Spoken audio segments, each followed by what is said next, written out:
On today's episode of the CLS Experience, we have a very exclusive treat. He is an international dynamic speaker and the founder and mastermind behind Your World Within, a platform that has become a beacon of inspiration for millions of people worldwide. No big deal.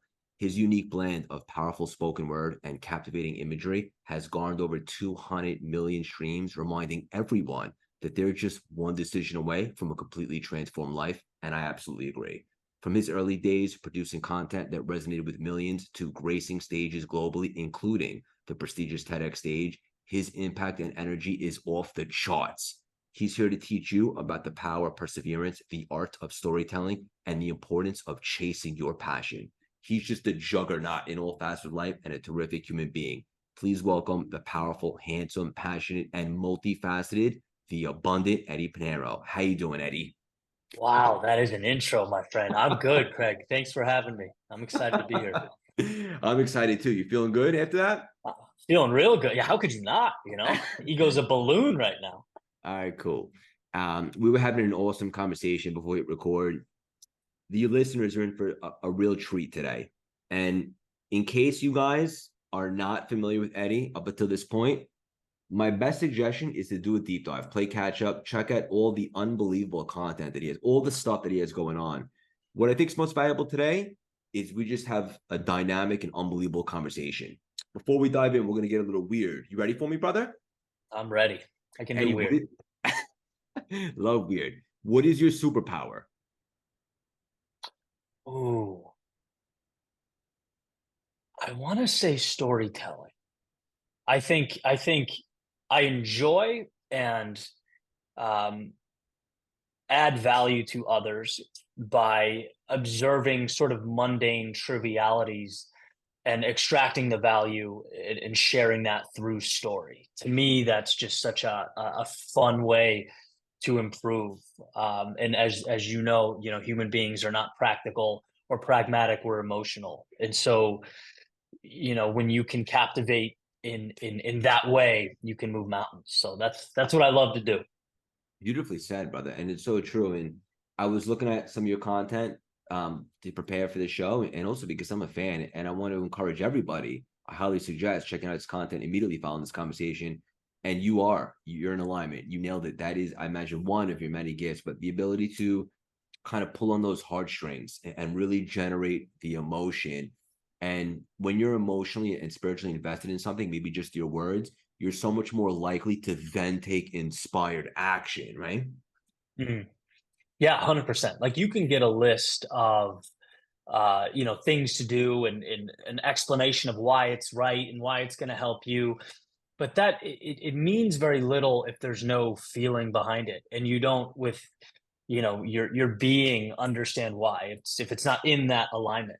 I talk about like books all the time, and I've read a ton of nonfiction books, but I still think like when people, particularly the entrepreneurial realm, are in a tough spot or going through it, they're like, "What do I read?" I like to point to The Martian because it's a book about an astronaut stuck on Mars that's just dealing with nonstop adversity, but it's story, and people tend to remember it more than a list in a book. 100%. And I was checking out your TED Talk, which is awesome. And right away, when you started pulling on those heartstrings, and it's interesting because this is kind of off the cuff, but these are the best types of conversation. I'm studying for a TED Talk myself. Ours is actually next week. Oh, Um, nice. yeah, I'm pumped. And it's interesting because when I take stages and so forth, it's different because you have, at least for me, I have an outline in my head, like what I want to hit and what I think that particular audience needs to hear. And then you can kind of adjust as you see fit, but you have your main outline and then you deliver. But the TED Talk part, that is very organized, very intentional to the Yeah. word. Like you have to memorize a 10 to 15-minute speech. And I was I'm working with a TEDx coach because I'm really big into coaches and mentors and stuff like that. And especially right now, like I don't know so much about that. So why not surround myself with somebody that's expertise? And they gave me this feedback and it was awesome because I was having a little bit of trouble memorizing everything. Not trouble, but like, we just shifted gears from the book launch. Now this thing's in 2 weeks. And he said, remember, it's your story, it's your impact. The only one that could judge this is you. It's Mm, yours. And that just released so much access anxiety that I had. And then right away, I was able to really start like memorizing it better. And then also just when I'm practicing, just delivering it a little bit differently because it's so true. The TED Talk, and you know better than me, it's so personal and it's our story, right? Yeah, well, that's such a beautiful perspective. You can't get it wrong. You can't. It's your life, your story, your delivery, you know? Yeah. Yeah, I had a lot of fun with it. I really enjoyed it. It's funny because it was one of the, I've given hundreds of live speeches now, but it was one of the first ones I did. And at a very sort of turbulent time. So when I think of that speech, that's what I think of. I think of like a very personal epiphany. Yeah. 100%. You had to memorize the whole thing, I imagine. Oh, dude, I did that thing so many times. Yeah, yeah. Any tips?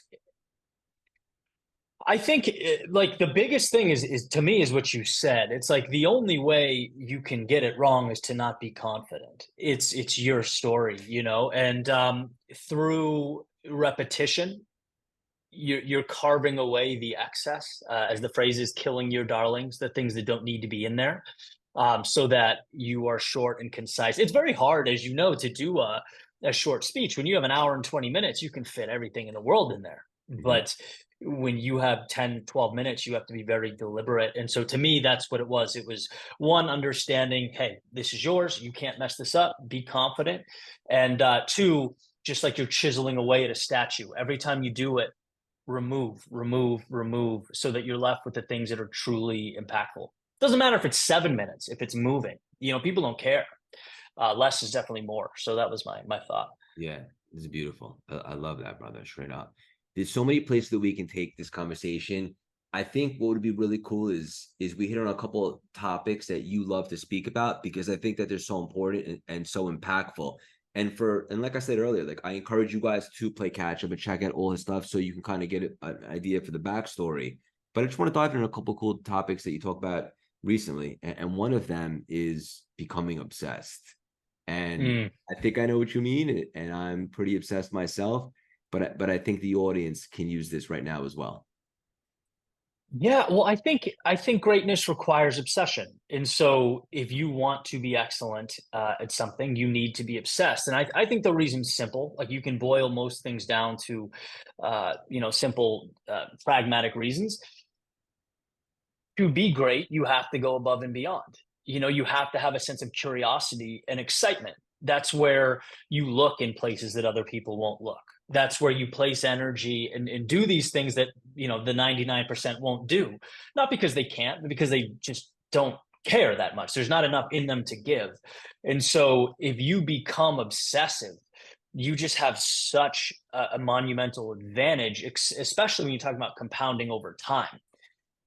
And so that's what my YouTube and podcast for me has been. It's like obsess about it to the extent that I'm, and it helped starting out too that I did all these things myself. So now I outsource them, but just knowing the process, editing video, editing audio, script writing, writing speeches, going onto YouTube, analyzing thumbnail data, click through rates, understanding what works, how to categorize it, just being like so detailed to the point of insanity. And then, as you grow, you can sort of relax and let some of that stuff.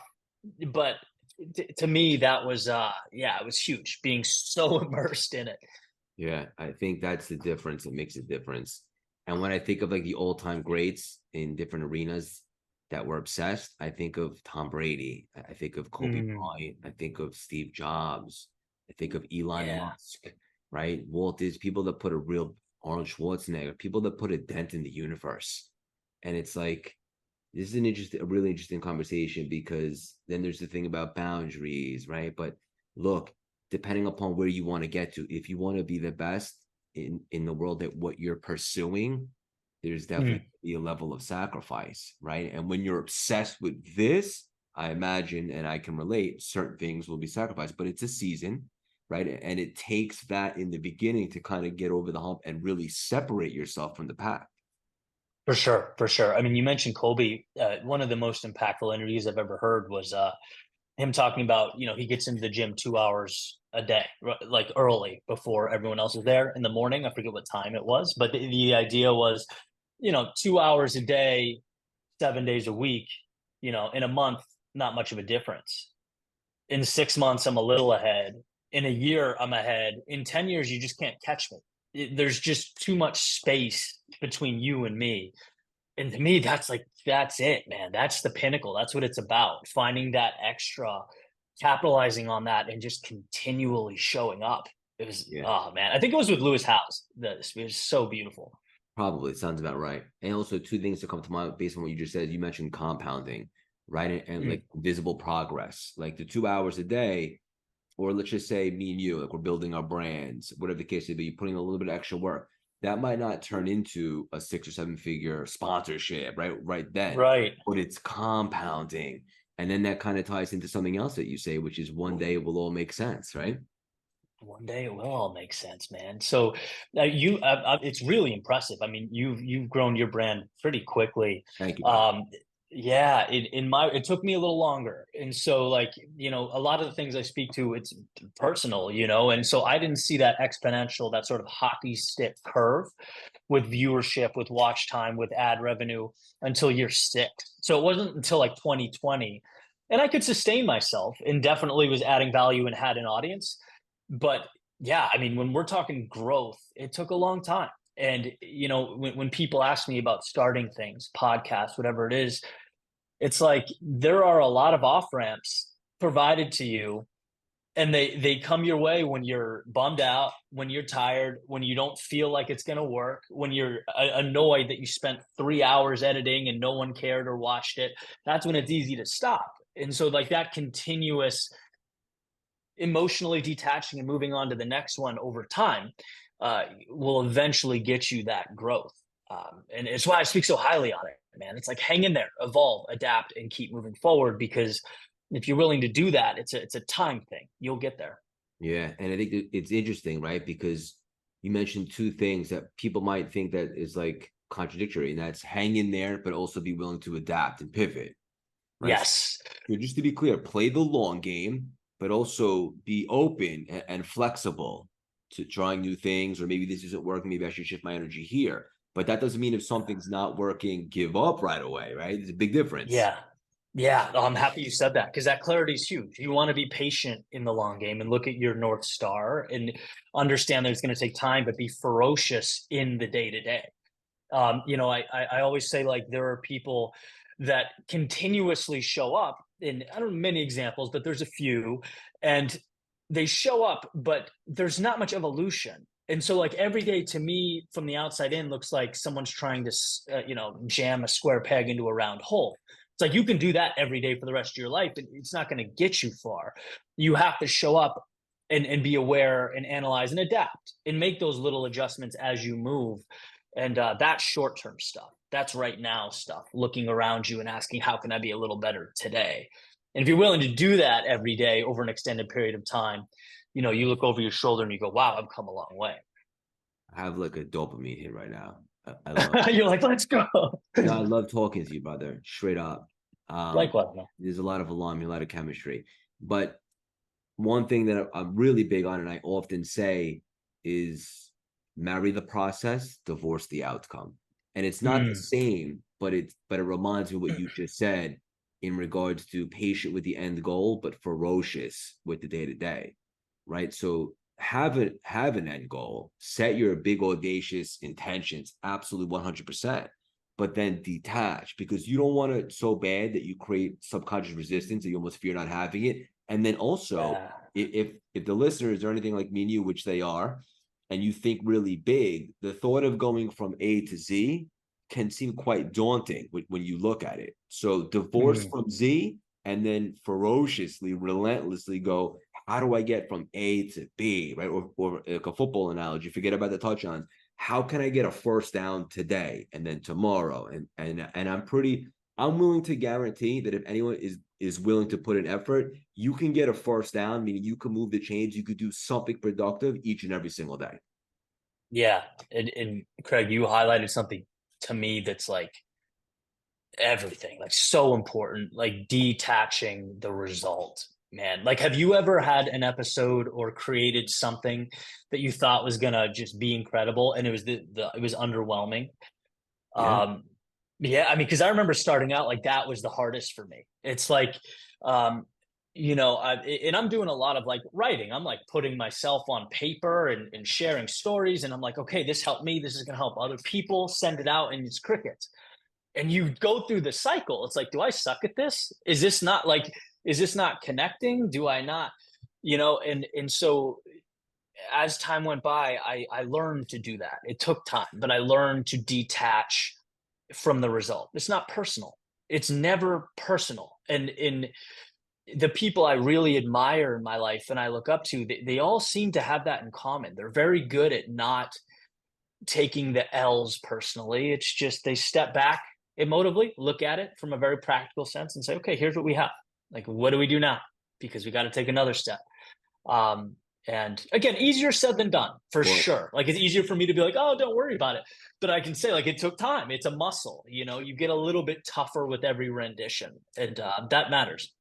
100%. And also, like, I think it was Tom Brady or somebody was saying that's very credible that you learn a lot less from the wins as opposed to the L's, because that's where you can really Mm, assess the data, see what didn't work. It's not personal. How can we reassess or maybe make some adjustments so we can get better? And that's actually priceless. yeah, forces you to reflect. Yeah. I agree with that 100%. And also, like, in regards to, I encourage people to not think of failing as a negative. To me, and here's like a paradigm shift that I think will be very productive. If you're failing, you're trying, right? And if you're Mm, trying something big and putting yourself out there, there's going to be some obstacles and setbacks. It's par for the course. If you're a failure, that's finite. You're done. You're not coming back. Probably dead. But if you're failing, you're trying. And as long as you stay in the game and you're willing to take the data, then it's only a matter of time if you're resourceful and open minded, right? yeah. Oh, I think that's so powerful. And I think it comes back to even how you define failure, because I believe failure is an internal decision. It's not an external thing. There's nothing out in the world that can make you fail or cause you to fail. Because if you get back up, even after getting your ass kicked, getting it handed to you, if you make the conscious decision to get back up and go at it again the next day, you haven't stopped. You haven't failed. The game's still going. The clock's still ticking. Failure is an internal decision to say, I'm done, right? It's looking around and saying, I understand what this costs and I'm not willing to pay it. That's failure. Everything else, to your exact point, is process. It's procedural. It's the cost of admission. So yeah, I think we misuse that term. What is failure? Yeah. I feel like the only way you fail really is if you don't try, right? Like, and people that are going for it and not where they want to be, but they put themselves out there. Even someone that's like at the gym, but they're not in the best shape, but like they're on the beginning of their journey and they're committed. Like that's great. It's the person in the cheap seat that's not even in the arena that's really failing because they're not even stepping up to the plate. Yeah, yeah. It's really easy to criticize and throw things from the cheap seats. Yeah. I mean, that's another thing that's part of the process. And I think, in other words, there's no ascent you can make. And I don't know to the extent you've dealt with this, there's no climb you can make where people aren't going to say things or criticize, or maybe it's jealousy or try and pull you down, or maybe it's people in your circle that you loved and thought would show up that didn't end up being there. There's just no pursuit where those things don't occur. And to me, again, it goes back to like it's not personal. It's just not. It's the way it goes. It's par for the course, and you have to step through it. That's it. Beautifully said, brother. And new levels, new devils, right? As we continue to ascend, this always That's right, man. goes to be something else. Yeah. This reminds me of something else that you talk about too.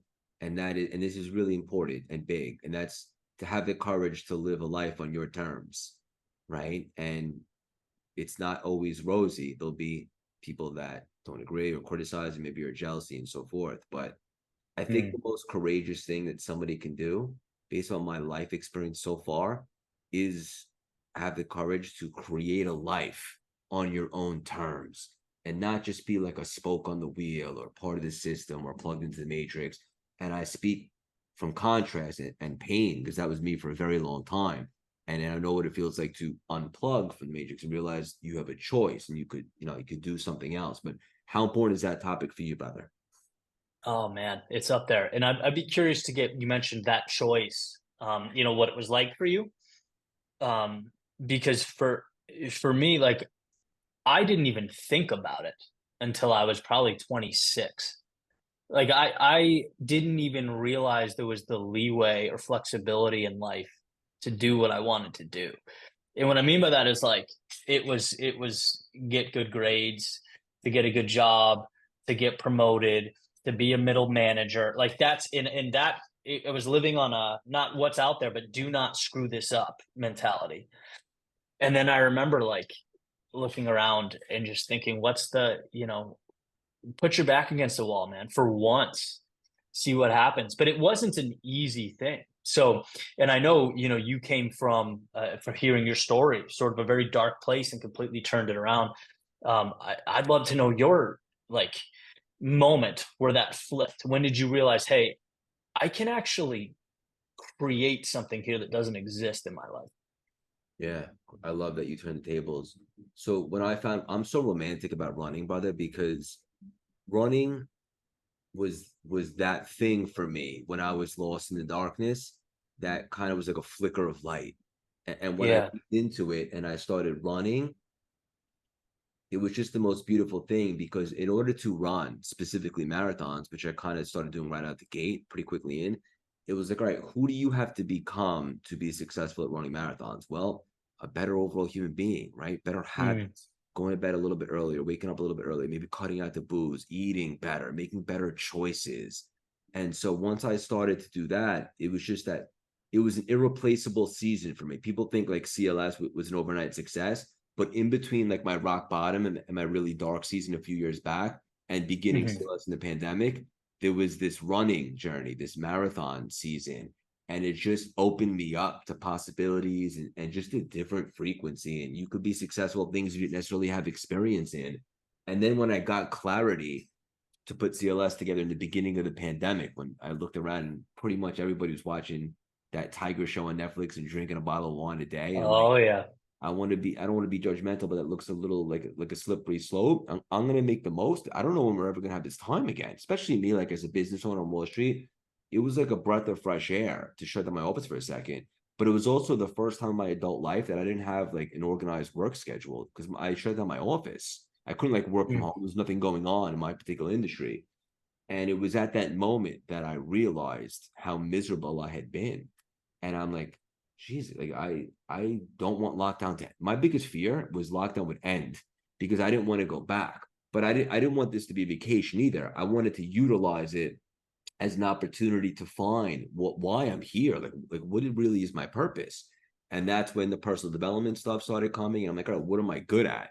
Humbly, I could communicate pretty effectively. So I married the two concepts of my obsession with human development, my ability to communicate. And then when I had that imposter syndrome, I don't like to use the word syndrome because I don't want to give it power, but like, can I do this? It occurred to me that I've been successful in many things that I wasn't necessarily talented in or experienced in, such as running. So Mm. I imagine a lot of those traits that made me successful, it wasn't actually the things, it was Craig. Just like everybody listening right now, it was you that made you successful in different endeavors. And those characteristics, at least most of them, are transferable. And so Yeah. that's when I had the confidence to lean into this. And my thought process, brother, was like, what's the worst that can happen? First of all, I did burn the ships because for me personally, energetically, I'm the type of cat that has to be all in. But like, what's the worst case scenario? I'm already living in my worst case scenario. I know there's more here for me, for all of us. And so a little bit of a long-winded answer, but I think running planted the seed that I could do some pretty cool, hard things that I'm not necessarily like, it's not natural to me. And then I kind of took that momentum and finally got into alignment with why I'm really supposed to be here with the personal development stuff. And then I leaned in. That's incredible. It's incredible. So running and COVID sort of helped create the perfect scenario. Oh, brother. Uh, Yeah, I didn't mean to interject, but no, no, go if ahead. we're being like brutally honest, like would I be doing what I'm doing now had it not been for the lockdown, COVID lockdown? I don't know. And I don't know if at this level or if it would have happened, at this moment. I'm not sure. But that kind of forced pivot provided me that opportunity. And that's what I looked at it is I seized the opportunity. And a lot of people did not. Dude, we have so much in common. So I mean, I'll share because, but Please. I would say the exact same thing, man. Like running made me who I am. That's what my TEDx talk is about. Running in the rain, Right. running, like how it made me who I am. And then yeah, the you know, COVID lost clients, obviously keynote speaking stopped. And so it's like, you have a digital presence. How do you 10x it? And completely re-strategize what I was doing. And I attribute all my growth to those decisions made at that time. And it's like, yeah, and you never want to underplay how difficult it were or was for people, but there were a lot of scenarios where people found a reason to not be better. They used it as an excuse. Um, and it's like there is opportunity here if you want to look for it. And so, yeah, it was a very similar idea. It's like I'm going to come out of this thing better than when I stepped into it, and it ended up being one of the most pivotal moments of my life. Yeah. It's so crazy how like when it comes to big, well, you talk about it, right? Like, one decision could change your entire life. People think that like change takes so long, and I think it takes long to get to the point where you just say enough's enough and you decide, and then everything changes essentially in that instant. There's a really cool Jim Rohn uh, talk where he uses it a lot in like interviews and stuff. Where he's, have you heard the Girl Scout cookie thing? No. Basically, he says it was his like turning point. He said this Girl Scout rang his doorbell and asked him if he wanted to buy a Girl Scout cookie and or some Girl Scout cookies, and he realized that he didn't have the cash to do it. So he had to tell this poor little Girl Scout that he already bought some today and he'd love to, but he can't, and shut the door and just felt so bad about not being able to buy Girl Scout cookies that he said never again. And that was sort of his never again moment. And talks about how powerful that can be. It can be powerful to realize this situation is so bad or so antithetical to who I want to be that I'm done with it. And that's, in and of itself serves its purpose. Yeah. Do you think you can make a major quantum shift without having a moment like that, like when things are good? Or pain is that portal to expansion? You have to go through it to really, you have to taste the darkness to want to see the light. Yeah, like my friend Evan says, your purpose comes from your pain. It's just really hard to motivate yourself when things are going well. Like generally people's biggest shifts come from some point of pain. But that's not to say you couldn't, like if you are inspired or want to do something or create a change, it's sort of what we talked about before, identifying a North Star and uh mapping out small steps. There's nothing more invigorating than progress. And so to me, like that's if you're talking about creating change, that's what it comes down to, finding some way to feel like every day you set out tasks for yourself and you hit them. Like people follow through on who they believe themselves to be. And so if you see yourself as the person who makes progress, who sets goals, who hits goals, who goes to bed at night a winner, having conquered whatever was set out that day, you'll feel that inspiration and that momentum. And yeah, I mean, so it doesn't have to be like, you have to emerge from hell, but like, that's my biggest transformation certainly came from the darker things. What did you say like maybe 30 seconds ago? You put a couple words together. It was the most beautiful thing I ever heard. In regards to, I don't know. I was so immersed in what you were saying. People follow through on who they believe themselves to be. Is that the Bang. quote? That's it right there. I mean, is that Yeah. not everything? And please, listeners, run that back, grab the journal. Like, you're gonna get out of life what you believe you're worth, right? So true. And if you're, and this is just this can either trigger you, well, it will trigger you, but hopefully for the good, right? It's worth it. It's worth it. Yeah. Yeah. So, like for me, a few years back, like why was I going round and round in a career that was like eating my soul, and I was stressed out. I was making a certain amount of money. I was dating, I was in toxic relationships, just to be clear, I take full accountability for all of that. But why was I repeating that? Because I must have subconsciously believed that that's what I was worth. In the when Mm, I started to run and get more confidence and put it all together, it occurred to me that I had a choice and I can begin to invest in a different story, a different narrative, a different movie, if you will. Took me, a good amount of time, but I think that's so important for everybody. And you can, just to be clear, you can raise your standards, right? You can elevate your self belief, your self worth, like a muscle. But yeah. if you're not getting what you like, I think that's time to consider that maybe you believe you're only worth a certain amount, because there's an art to being able to receive also. Yeah, I mean, you're getting me pumped just talking about this because it's like, Good. flashbacks and the first step is believing that it's possible, but I also love the Ryan Holiday quote where he says confidence is earned, where it's like you don't step out your door if you don't believe it. So that has to be the foundation. You have to see something different for yourself than where you are, but you also earn that confidence every day. And so I want, like, in your situation, because it was certainly this way for me, right? Was it like as you started moving into personal development, you saw it as a possibility and it excited you and invigorated you, right? But then every single day, it became a little more real. And you started to wear those shoes with a little more confidence, and to the point where you're like, this is me, I can do this, this is my world, and I'm going to dominate. And it's sort of this progression, but you have to give yourself a chance, right? You have to believe that it's possible before you start that journey. You got to put yourself in the game, as you like to say. That's it, man. Yeah. Yeah, you got to 100%. And I like to consider myself, I know this is like a little controversial, but I like to consider myself delusionally optimistic. And it's not because I'm irresponsible, because in fact, when I put together CLS and my 10-lane highway, I actually utilized a strategy that Disney used, where I actually intentionally set out all the potential obstacles and challenges that could Mhm. possibly come. Not because I was being pessimistic, just because I wanted to jump on them from Jump Street. And so I would be prepared and I would already have solutions before the inevitable obstacles came.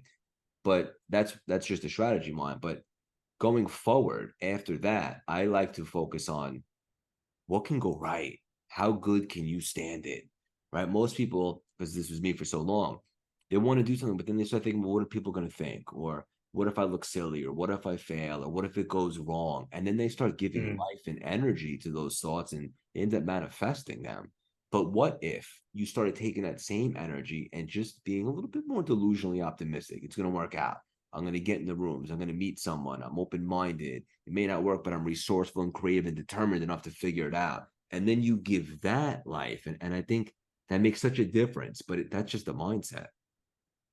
I couldn't agree more. Yeah, you live such a different life when instead of playing defense and instead of running and trying to avoid X, Y, and Z happening, you're chasing the ideal state and you're living through abundance. It's just everything is different. The people you surround yourself with, the things you do, how you approach your day. Living for the upside is everything. And to be fair, it's one of these things where naturally, and it's one of the reasons I fell in love with personal development, why I need it so much and why I enjoy it so much.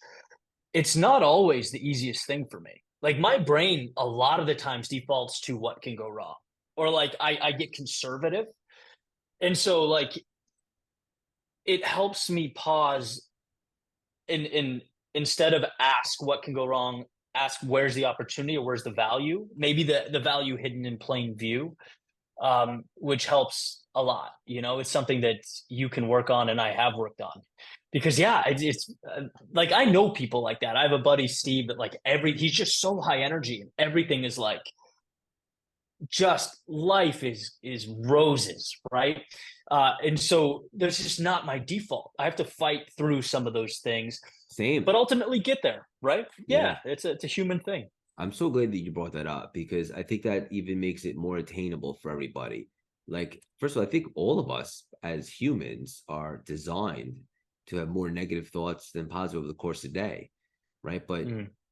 that might be true. But thoughts are random, thinking is not, right? So then all of a sudden you replace those with more empowering thoughts and like a muscle, and you start working it out. And then you train yourself to start thinking more solution oriented and optimistic. And just to be clear, I know you know this, but anyway, in entrepreneurship, it's not to say we don't have our days. Like I have a moment per day, if not three, where I'm like, I got to figure this out, or I was expecting this and this happened. But it takes work to focus on the positive and be optimistic and solution oriented. 100% it takes work, just like anything. But it's such a better frequency to operate from, because when you're choosing that, you're more solution oriented and kind of looking down on the problems and trying to figure things out, as opposed to if you're always thinking about what can go wrong, then it's hard to stay creative, I think, in that vibrational state. And it's understanding why. I mean, we've evolved to avoid pain, avoid the jungle, the tiger in the woods. I mean, whatever it is, that's how, negativity bias, right? You walk into a restaurant, there's 99 amazing meals, but once there's a cockroach on your plate, we will forever identify that restaurant as the cockroach restaurant. Do not go there. Bad experience. It's how we're wired, and I think understanding that is step one, because it allows you to then do something with it. That awareness empowers you. Mm. 'Cause I couldn't agree more, man. Like the entrepreneurial pursuit, uh it's not I would say the baseline is not peak like excitement. You fall in love with the process. Like you enjoy the obstacles and you enjoy figuring things out and piecing things together and telling a story in a valuable way. But yeah, it's not like pure bliss all the time. And I get emails like that. They're like, Eddie, how can I be happy all the time? And I'm like, that's not, no human is happy all the time. It's about when you're not, having the self awareness and the discipline to take a step back, breathe, and ask yourself pragmatically what you can do with it. So, 100%. yeah. Yeah, and spoiler alert, entrepreneurship, there's a lot of highlight reels and fluff on social media and so forth. But there's a lot of in the day-to-days that are, filled with obstacles and challenges. But consider the alternative, right? Like if you're at a stable job where you have no control and just part of the system, you might not be as stressed, but respectfully, what kind of life is that?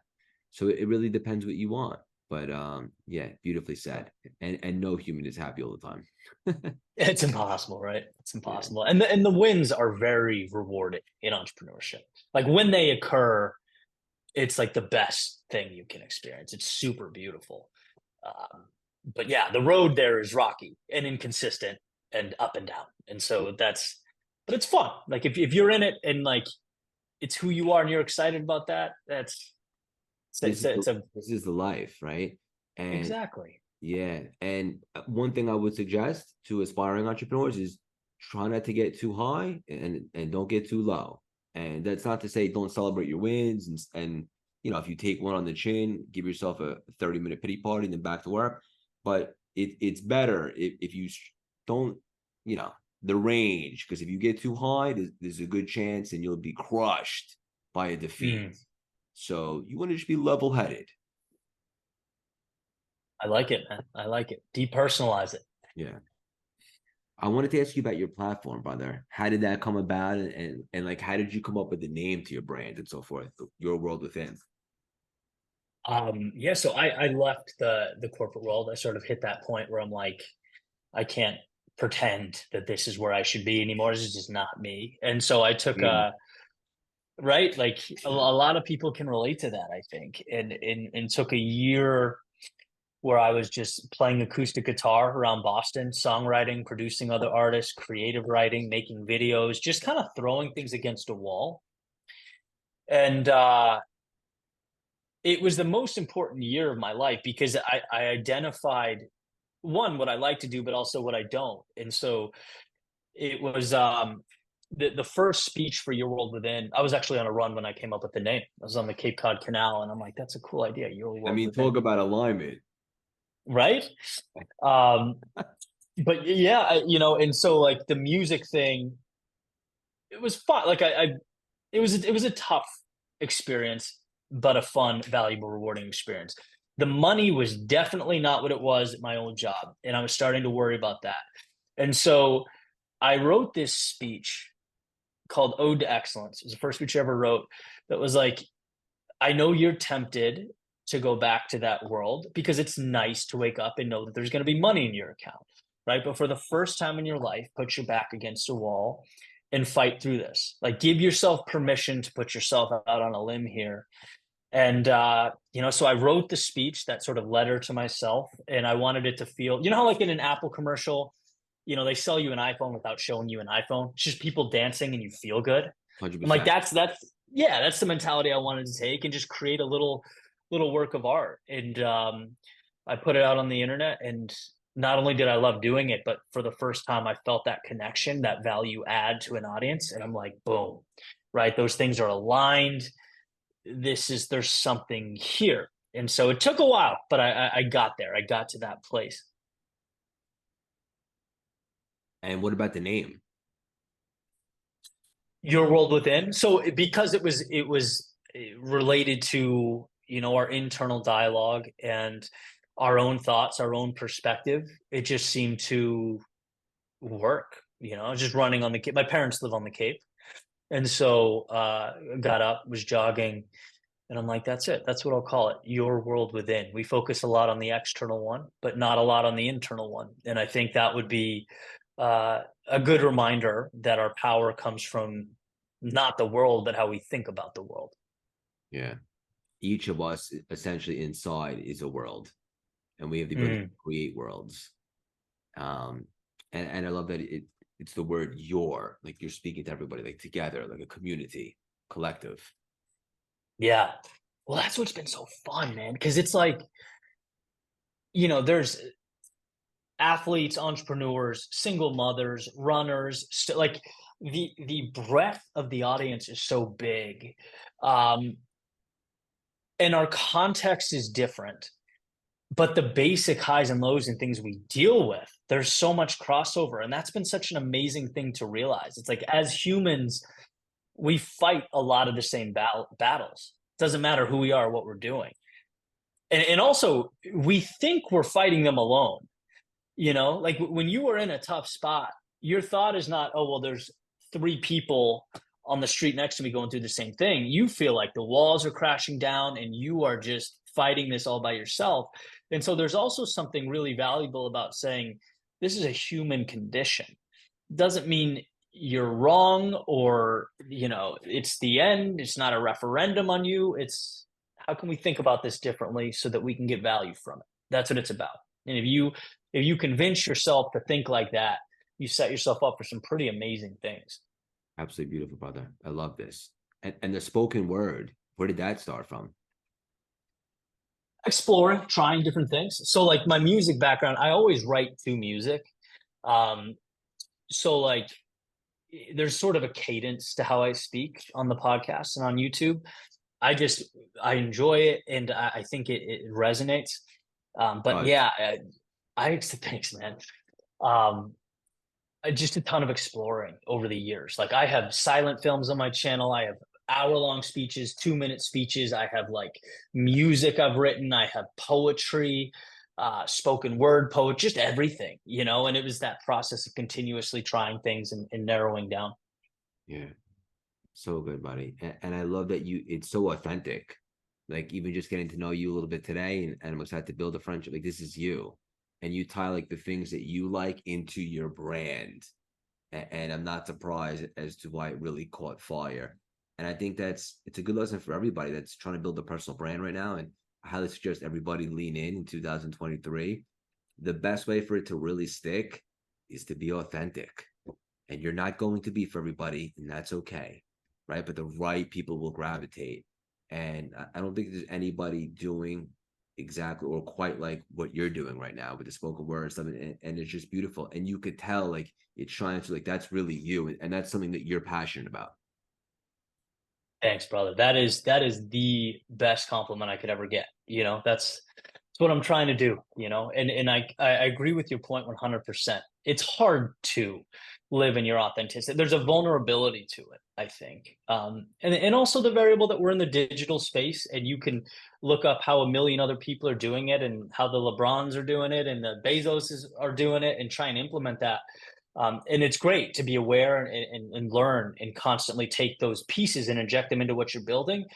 But to your point, you will not win or lose based on how you inject what Jeff Bezos is doing into your process. You'll win or lose based on how you use your authenticity and leverage the things that make you unique and special in the marketplace. And that's a reminder that I think people can't hear enough. Like, do not lose that amidst all the clutter and chaos. So good. And I'm a recovering people pleaser, and I was inauthentic for a very long time. And when I started this CLS, and there was no guarantee essentially, I made one guarantee to myself, and that was that for the first time in my life, I would show up as a real, raw, authentic, strange Craig Siegel. And Let's go. it won't be for everybody, right? It won't be everybody's glass of whiskey or a cup of tea, and that's okay. In fact, it's preferred because life will act as a true authentic filter, and the right people will gravitate. And ironically enough, or maybe not, when I finally stepped into the real me and put myself out there, that's when the world began to see me. Yeah. Yeah, and that's how we have to look at it. It's the same conversation in a way that we were talking about, where living for the downside versus living for the upside.